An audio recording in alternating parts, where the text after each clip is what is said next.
Hey, everybody, this is Perch. Let's go to the mailbag here. It's a bunch of questions for me, so let's get right to it. It says, "Hey, Perch, I've got a ton of questions for you. Let's see how you answer them." Question number one: Who would win between a fight of 100 average men and a silverback gorilla? This is an internet question. A lot of people have. I've done, several people have just come out of nowhere and asked me this, just in real life and everything else. I was getting coffee at Starbucks, and the barista asked this while I was standing there waiting for it. And I'm like, you know what? However many average men it takes to make that coffee and not talk to me, like get the coffee anyway. Um, if the men are willing to die and they have no sense of personal self-preservation, they're going to work as like this collective massive unit, then probably the men, probably 100 men are going to win. But there's going to be a lot of dead in that. They would have to kind of swarm it almost zombie style and just kind of, crush it. But they're unarmed too, which is I think if the silverback gorilla is in decent shape and can kind of get some movement and momentum, probably it mows through a lot of those people. But if the men attack with zero care of their personal body, that's my answer. I don't know. How about you? In the comments, gorilla or men?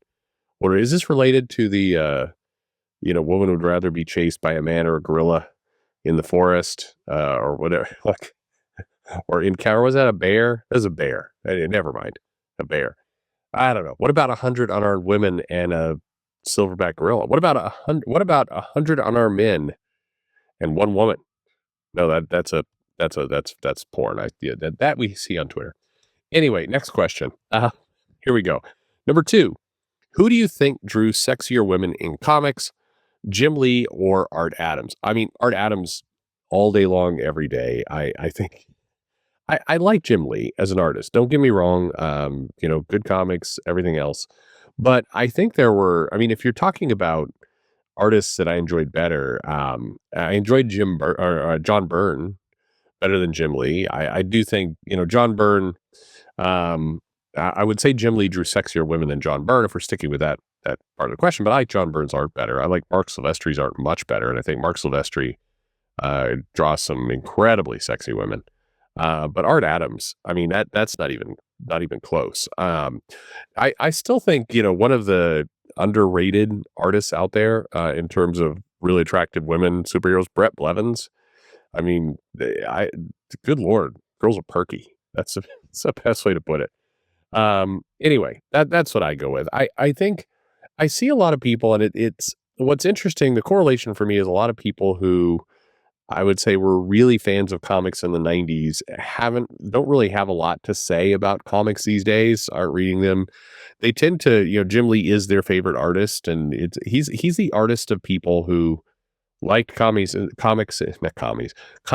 90s and really don't read comics today, and he's seen as the pinnacle. And again, I like him, but I don't know if he'd be in my top 10 if I'm being completely honest with you. I think, I'd put like Mike Mignola, I'd put Byrne, I'd put Adams, I'd put Silvestri. I probably would put Blevins, actually. I thought he was great when he was on. Michael Turner. Man, Turner drew amazing looking women. So I think there's a lot in there that I would put there. But anyway, there we go. All right.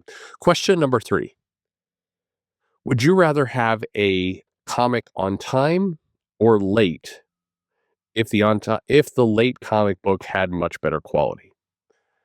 This is an argument going around the internet right now, and I find the feud silly. So just like to cut to the chase, a lot of people have asked me this question, but then they do it in kind of a wink way. It's way, and I'm not suggesting you're doing this, but it's people's attempt to kind of get me into the middle of a feud that involves multiple online streamers and people who have YouTube channels and to, I suspect, provide content. Because whenever I answer something like this, invariably one of these assholes, maybe the person who wrote the mail, but somebody who's watching, will run and tattle. Like the same thing, by the way, when I'll get to this, I promise. But I did that video about all black superhero teams being strange. And sure enough, somebody went off and tattled, and then somebody decides to make a 2-hour live stream out of it. To me, I'm always fascinated when people do this because I'm not giving amazing hot takes. They're pretty benign. And I think, if we're going back to the Black Superhero team, the point was not that there shouldn't be black superheroes. Of course there should. And there's really good ones out there. Tons of really good black superheroes out there. It's the idea. To me, the weird part is if you're going to sell the book on race, you're going to sell the book as finally we're just having black people on the superhero team, or Asian people, or Mexican people, or yes, white people. If you're selling it based on that, it's stupid. If it just so happens, I mean, hell, look, if you are doing a superhero team that operates out of Wakanda, they're probably all going to be black superheroes, and that's okay because it fits the concept of the book. But if you bill it as, these guys, so if you bill it as a superhero team running around saying all of us are black, that's strange. Same thing with, I mean, it's obvious if just reading the comic, it's like if the Avengers ran around, 'cause the Avengers had an all white team for, big parts of their tenure. And if the Avengers ran around like we represent all white superheroes, like you're like, yeah, that wouldn't see how that sounds. It wouldn't work. And I do think, and by the way, several people got, amnesia when they were, attacking that video, and they were going, oh no, comic companies have never built it that way. Oh, yes, they have. And they are right now. There's a book that DC is about to put out. They are absolutely billing it that way. Finally, a superhero team of just black characters. That's strange. That is strange. And in the lore of the comic book universe, it's really weird. It is like the example I gave you was, Galactus has come to town. We're the only team that can stop it. We don't want any help unless you're black. Like that, wow, that'd be weird. Wouldn't it?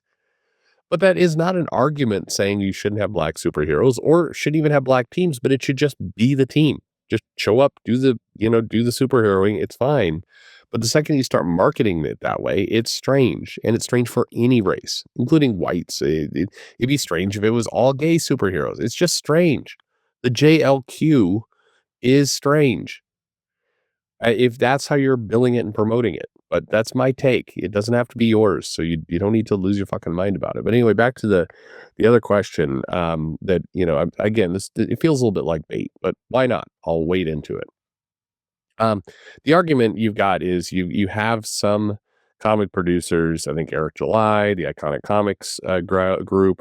I think they've been promoting the idea that they ship their books on time, or that they're getting their comics out. I'm giving you the happy version of this entire thing, by the way. There's been a lot of mud thrown all over the place on it, but that's how they promoted it. And you could look at it this way: if they have the ability to send their books out on time and get them out to the market, then yeah, it's why not? Why not promote that? If you get your comics out on time, promote the positive. That's what you should do. And then there's another side, which seems to be a wide number of creators. I think Ethan Van Sciver's one, other people from the CGU, the others, who are using but the book should be quality when it goes out. It's okay if it's delayed, or rather, you need to. I can't coherently make this argument. It's basically just hey, it's better to ship quality than just shoving something out into the market. Okay, that's the other side of this argument. Um, how do I feel about this? I'm happy with a comic book delay if it leads to better quality, or if it's helps keep the story consistent. For example, you have the Civil War comic, and the last issue of that, the Mark Miller and McNiven issue, was delayed. Now, in theory, and I don't know if it was Mark's fault or it was Steve's fault, or who was responsible, but you could have said, all right, the art's going to be late, so let's get like Ron Lim in here. I like Ron Lim as an artist, but I would rather wait, and that way the entire event could just have the same artist. I'd rather wait, but my waiting has limits. If you're telling me I'm going to wait like 3 months, I'm probably a little annoyed at that point. If you're telling me I'm going to wait a year, I'm crazy annoyed. And at that point, yeah, bring in Ron Lim. If you're if you're telling me it's gonna be longer than that, fuck it, cancel the book. That's how I feel. I don't think I'm not I don't believe in this binary choice of you should have to wait indefinitely forever to get a quality book. And quite frankly, some of the time when you wait forever, the quality is, let's say, oversold. It's not, you don't get this amazing book. So I think you need to, I think it's worth a little delay. I am happy for a little delay for quality. I do not believe you should just ship stuff on time with absolute dog shit art and stories just so you could say, I shipped it on time. I think there is stuff where you could take a quality bump. But I mean, think about other things in life. If you're at a grocery store and you're getting a shipment of milk every week, and then, one week the milk is spoiled, and you're like, I don't know, we're supposed to deliver milk every Monday. But this milk is rotten. You're like, but fuck it, it's Monday. Just ship the rotten milk. Of course, nobody would want that, right?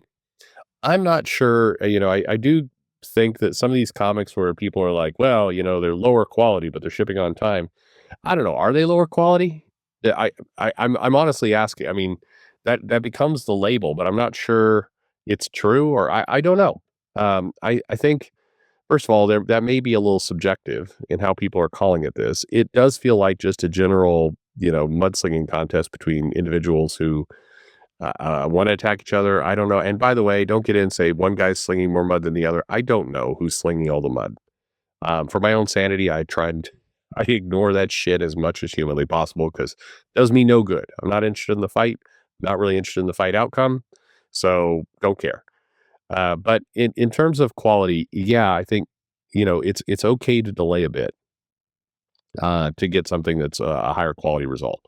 But delay a bit. Like when you start getting into, it moves into the next quarter, it moves into the next year. All right, at that point, the at that point, it's to me, personal opinion of one, I'm not going to wait. I just, I'm not. So there you go. All right, there's one last question. All right. Finally, question number 4. Finally, I know you're a big fan of Fantastic Four. If you had to kill off one character in the Fantastic Four and make it stick, who would it be and why? It's probably Johnny. Probably the Human Torch. I think the dynamic of Reed Richards, it's hard. You gotta. It's hard to remove him from it. It's hard to remove Sue Storm. I think she's got a lot of interesting things you could do. And then Ben Grimm, it becomes a bit of a toss up to me between the Torch and the Thing, but I'm probably picking Thing to keep and Torch to bump off. Um, but that said, it's the Fantastic Four. The four operate as a family unit. I think you've fucked up the comic if you kill off any of them. I think you no longer. I would make an argument of that's probably the character I would pick, but if that were to come to pass, I think the comic book ceases to work. So there you have it. Anyway, let me know your answers to these 4 questions. However you want to wade into them, go ahead in the comments below. Like and subscribe, of course, and thanks for listening.